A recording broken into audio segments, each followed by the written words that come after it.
to last. With the webs I'm weaving, I could change the past. With all I'm achieving, got my foot on gas. Never stop competing. If you break like glass, then this life's gonna eat 'em. Make mistakes real fast, then you learn how to beat 'em. If you take off the cast, you can see all the healing. If the pain's in the past, move on from the grave and put your foot on the gas.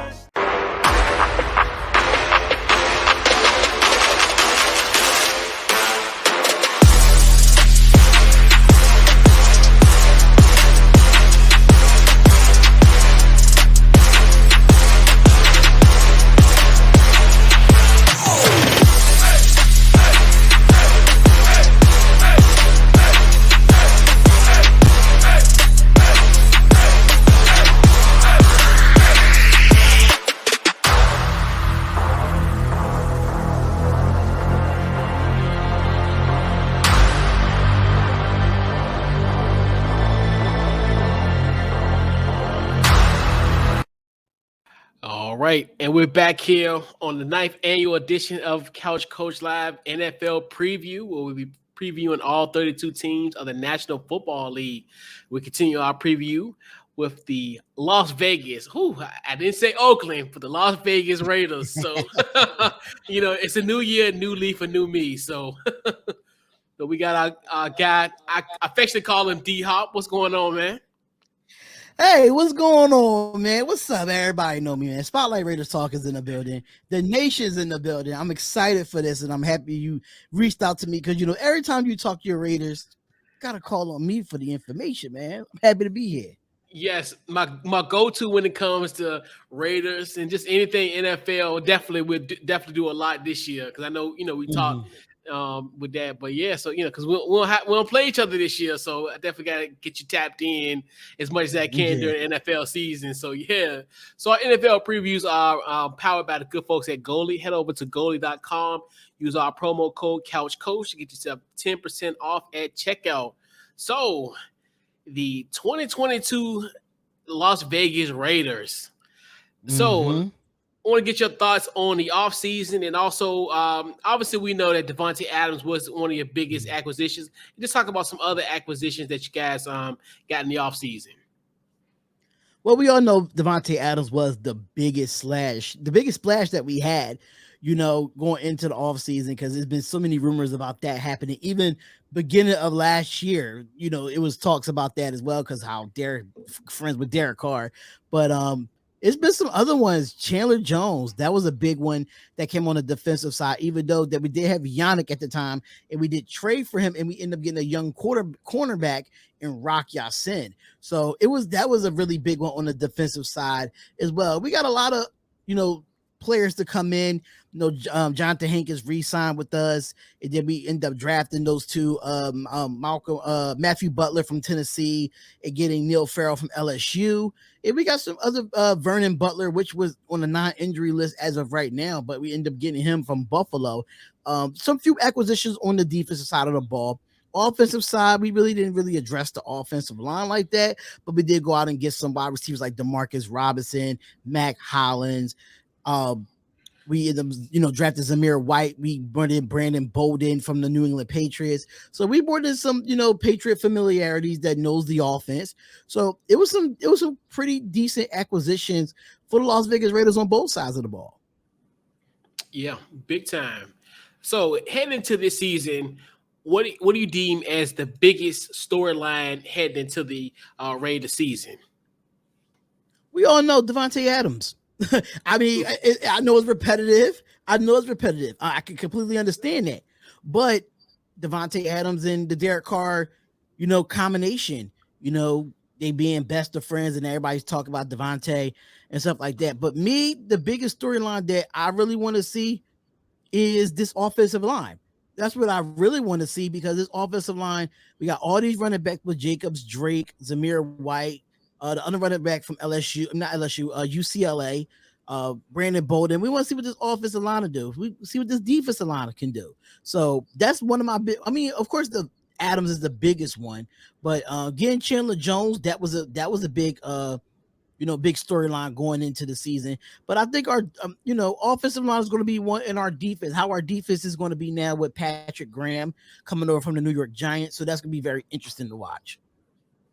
Yeah, big time. Yeah. And what's your thoughts on the offense? Your outlook on the Raiders offense? Whew. This is going to be an offense that defense is going to have to pick their poison with, and I'm going to be completely honest about it. Just because if you think of it, Waller, Renfro, Adams, you add even Keelan Cole, we got him as well, with a DeMarcus Robinson and Matt Collins and Tyrod Johnson. We got so many weapons, and we got a hell of a wide receiver depth chart. Even on the tight end, Foster Moreau, we have him. Then Josh Jacobs, Kenyon Drake, Zamir White, running backs by committee. Offensive line, I think is going to come back together. I don't know if you saw my video earlier, but Denzel Good, that tore his ACL last year, is fully good to go this year at the left guard or right guard position. You still have Alex Leatherwood, which I wasn't a big fan of, and still not a big fan of, but he's going to develop. We drafted Dylan Parham. Andre James going to stay at center. This offense is going to look really good. I think Josh McDaniels brought in a great coaching staff to actually teach these guys to be continuity on that offensive line, because that's where it starts. If nobody plays football, defensive offensive lines, that's where it starts. But that's what makes everything else work in the back end. Quarterbacks or linebackers or wide receivers or corners. If it ain't no defensive line or offensive line, you don't have nothing else. So if I'm going to look at the offensive side, I'm looking at it from the offensive line and going all the way up. Derek Carr might have one of his greatest years, even though he threw for almost 4,800 yards last year. He might throw for 5,000 this year, the weapons that he had. So I'm pretty looking forward to this offense. I'm telling you, defenses, you're going to have to pick your poison, who you want to double team. Yes, definitely with that Devontae Adams acquisition, that definitely was huge, obviously with that. But yeah. So, your thoughts on the defense?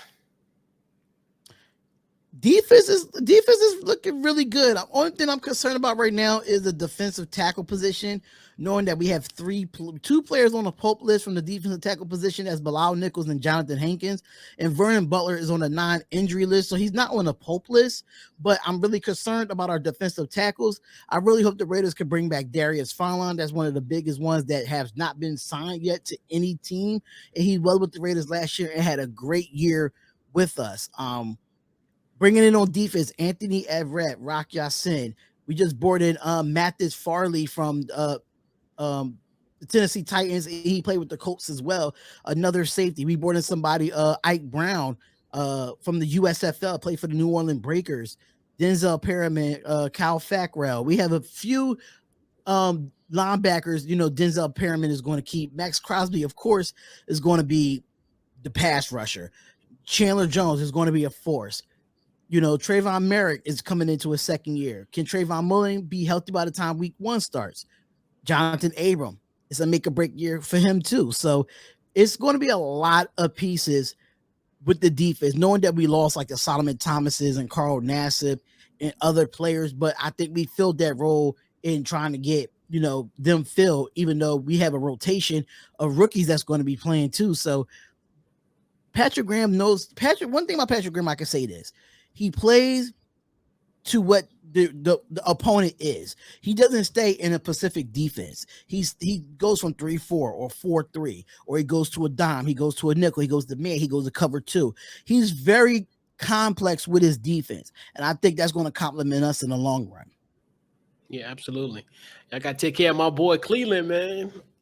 RVA, yeah, RVA legend. He's not.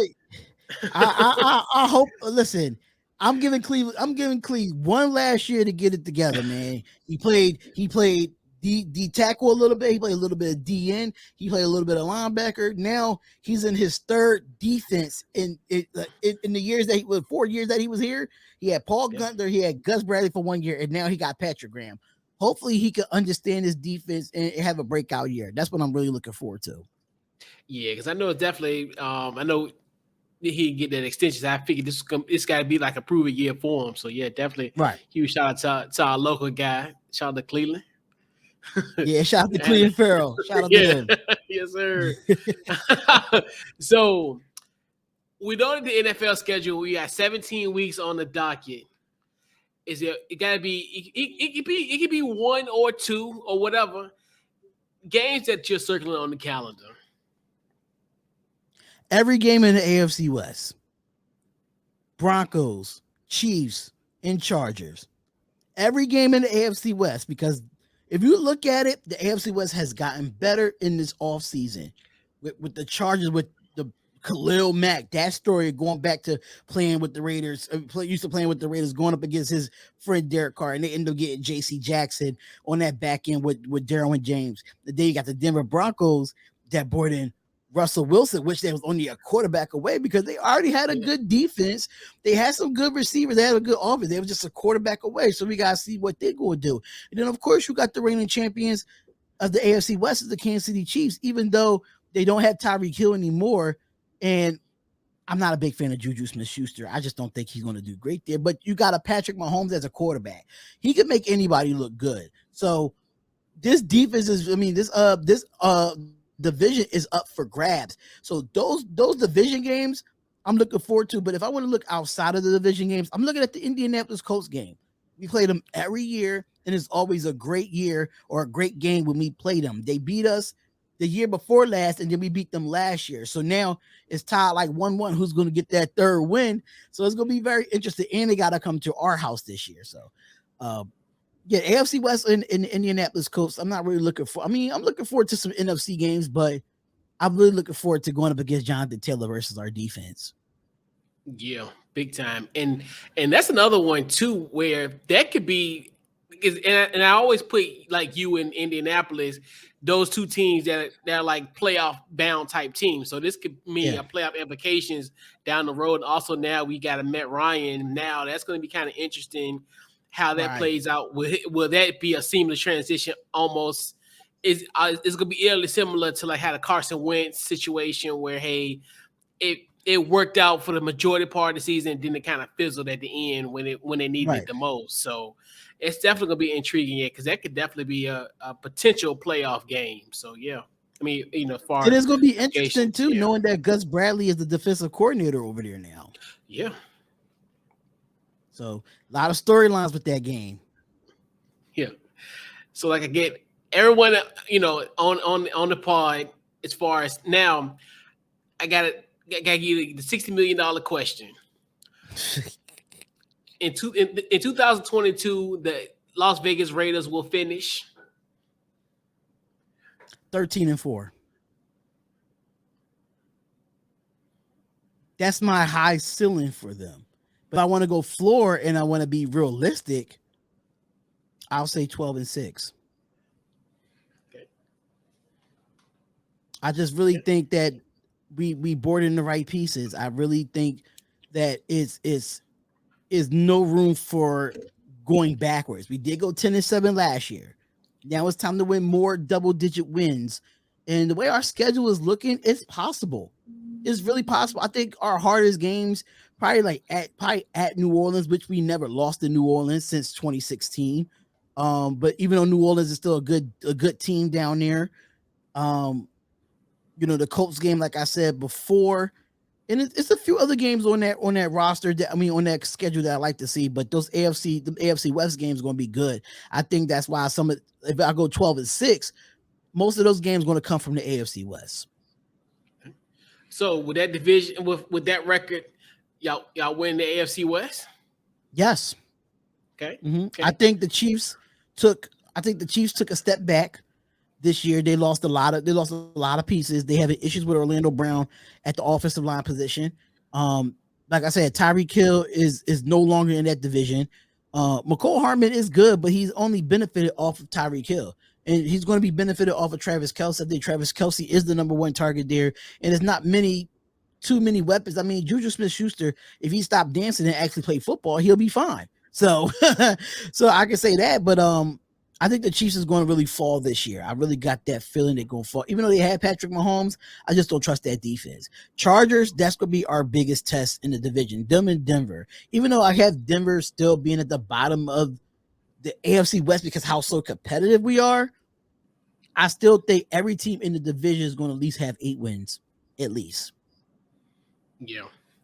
And it's funny if you look at from like just as a standpoint for this division, you really can make a case for all 4 teams to make the playoffs. Like, and it's just, and it's crazy. Yeah. And that's because this is your moment. But like we look at, like you said, as you alluded to earlier, situation now with Denver, the only really issue was the quarterback. And now they got one of the best quarterbacks in the league. So you add that coupled with the Chargers got better because they were a timeout away from actually being in the playoffs. Y'all gave them a little Christmas gift, but they weren't receptive to it. And we both, even though that they just should have ran the clock out, both of us would have been in the playoffs. Yeah, but I mean, hey, right? Y'all Chargers gave them fans, right? Y'all Chargers fans, thank you. Y'all, both. You understand we division rivals, but we both would have been in postseason. I'm just saying, because y'all gave it to him, and I was like, what y'all doing? Yeah, we was giving it to him until the fourth quarter. That turned into an overtime game that I never want to watch again. Yeah. So with that, now with you having that record, how far would this team make it? Me personally, I can see us getting to at least a divisional round as a floor, but if I want to be unrealistic, I'm gonna say AFC Championship game. I really want us to win the Super Bowl. Don't get me wrong, I really want us to get there to the Super Bowl. But as a Raiders fan, I have to be realistic with myself. I don't want to put too much high hopes on it. That's why I say I have a high ceiling, then I have a floor, because sometimes I gotta come back down to earth and humble myself a little bit, because you never know what happened with these Raiders teams. You just never know. So me personally, I say, Super Bowl or bust. I think that's for every team, Super Bowl or bust. Yeah. But since we've been to the wild card, I think the next step is divisional or conference championship. Yeah, definitely. Yeah. Hey, it's definitely something to watch for in this season. Mm-hmm. Definitely appreciate you for hopping on for the Las Vegas Raiders preview. See, there I go. I was on point in the beginning, got a little cocky, and then all of a sudden, you see how I done messed that up. Hey, I even say Oakland sometimes. So I mean, right. I know. Even as a Raiders fan, sometimes I say Oakland. I said any team that has moved within maybe the last 5 to 10 years, I would literally call them their old state. Right. Like all the time. Like it's just crazy. But yeah, so we'll put a bow on this preview. Social media, upcoming plugs, what you got going on? Well, on social media, you can find me on YouTube at Spotlight Raiders Talk, Twitter at Spotlight RN Talk, Instagram, Spotlight Raiders Talk. And in 2 weeks, I will be at the Hall of Fame game, ladies and gentlemen. So any Raiders fans are out there and you want to come speak to me, I will be at the Hall of Fame game that whole weekend. I'll be out there from the 4th to the 6th. So make sure y'all come out there and pop out and, talk to me. Let's talk some football. Let's hang out, So I'm not a celebrity or anything, but hey, Raider Nation or anybody that's just football related, come out and hang out with me. I'll be there. Yeah. Oh, that's gonna be great. Yeah, it's football heaven, man. It's a sight. Yes, first time ever being at the Hall of Fame game, so that's definitely dope. Yeah, that's gonna be dope. I've been to the museum, but I never actually been to the game. But yeah, you're gonna love it. You're gonna love it. Oh, I can't wait. Yeah, you're gonna love it, bro. Yes, indeed. Yeah, definitely appreciate you for coming on to preview the Las Vegas Raiders for us and our 2002 NFL preview. Definitely appreciate it. And once again, man, we'll catch you around during the NFL season. We'll have you on and we'll tap in. Awesome. It's been a pleasure. Always love coming on here and talking football with you, man. So thanks, man. Really appreciate it, man. Love what you're doing over here. Appreciate it. We'll catch you on the next one. All right. Once a Raider, bruh, always a Raider, bruh. Shit simple as that. You look silver and black. Lot of bread invested in that O-line. Car insurance cost an arm and a leg to reach that goal line. It's